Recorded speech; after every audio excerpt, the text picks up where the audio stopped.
as herbalists, we're always trying to find the best quality herb. We're trying to find the most potent formula. We're trying to find the best way to extract to get the goodness out of the herbs that we use. And there's many methods that we use for this. What's been developed over the years is this thing called an extract granule, a concentrated extract granule. So a concentrated extract granule is basically concentrating it, extracting it, and then granulating it.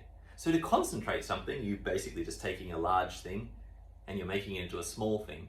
To extract something, you're using a technique with water and you're boiling it to extract the active constituents out of the plant and then using that material, right? The essence of the plant, in a sense.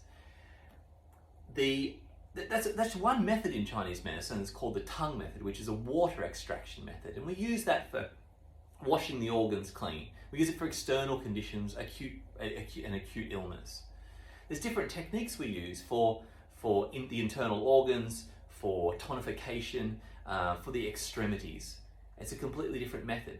But this method, the extraction method, is used, as I mentioned, for acute illness. Now,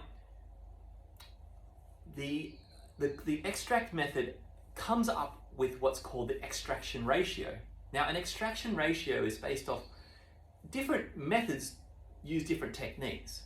But what you're trying to understand is what is the concentration of the herb when it started and now when I've got it in this form. So people say, oh, it's a 5-to-1 or it's a 10-to-1, which basically means I had 10 grams or I had 100 grams and I concentrated it to 10 grams, 10-to-1.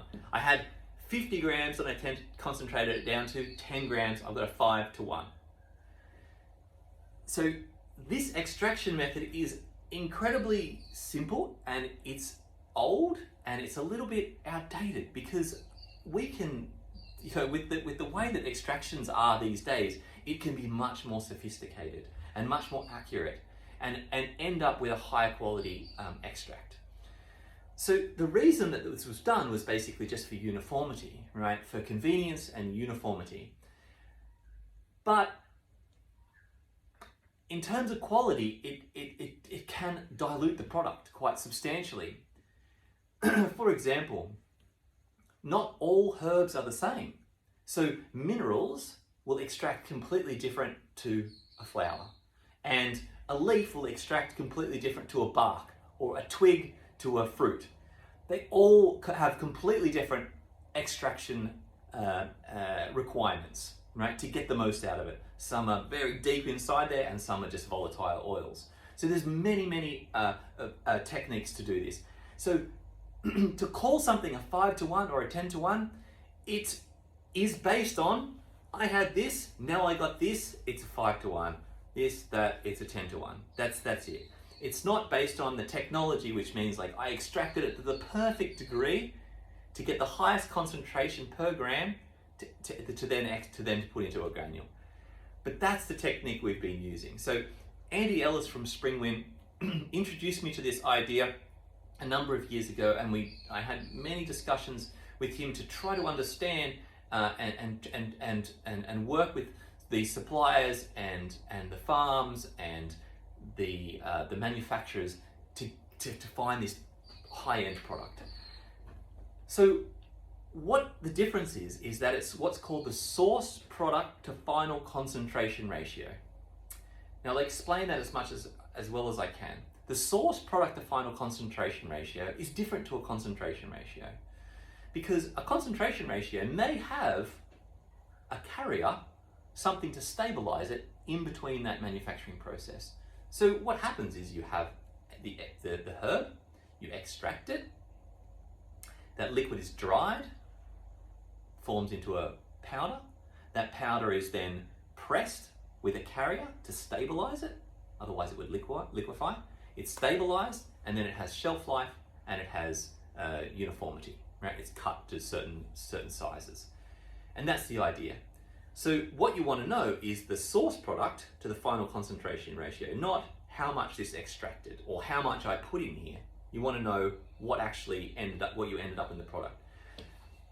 the idea is not so much so you can go, well, I need to use if in this formula I've got 6 grams of this and I've got 5 grams of that, and the extraction ratio is 2.7 to 1 of that and 8.3 to this. That's not the idea. The idea is really to get the highest concentration per gram.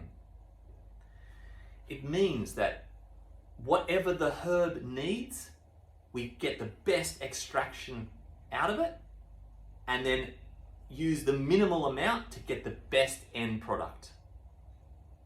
Okay? So that it's like herbs. It's like saying, here's 2 of the same herbs.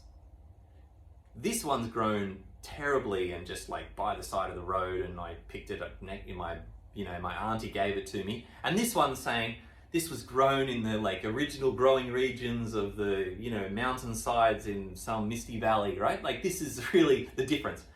And saying, well, because I've got a kilo of each of these things, they're exactly the same. They're not at all. In fact, they're completely different. So it's very much the same thing. Just because you have 100 grams of this and 100 grams, it doesn't mean it's the same quality product.